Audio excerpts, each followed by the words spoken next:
Ano na gagawin natin? Paano natin malalaman kung sino nagsasabi ng totoo? I just can't believe it. 3 dalagita na halos magkakaedad. Pare-parehong anak Karenina ang pangalan. At sa isang lugar ipinanganak. And too much coincidence is unbelievable.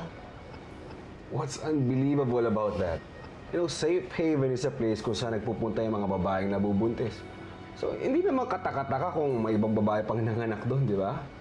Pero Abel, paano mo nga ipapaliwanag na 3 babae nanganak, tapos pare-pareho pang anak Karenina ang pinangalan nila sa kani-kanilang anak?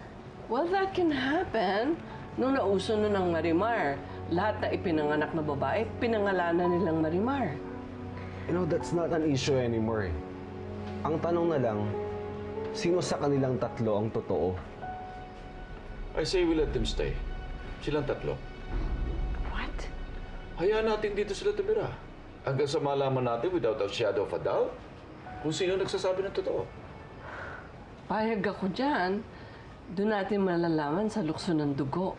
Ako, magaan ang loob ko kay Ana. Ako naman, nakikita ko si Maggie kay Karen. Hindi ko alam. Bakit?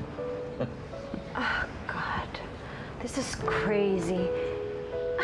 If ever, isa lang sa kanila ang totoong anak Karenina. Pero 3? 3 sila na magsistay dito? Why not? Malaki itong bahay. Maraming kwarto. They can all stay here.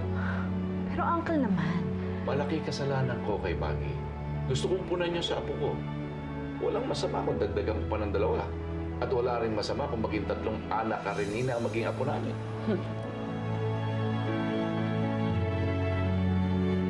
What? Mom, dito na talaga titira yung 3 yun?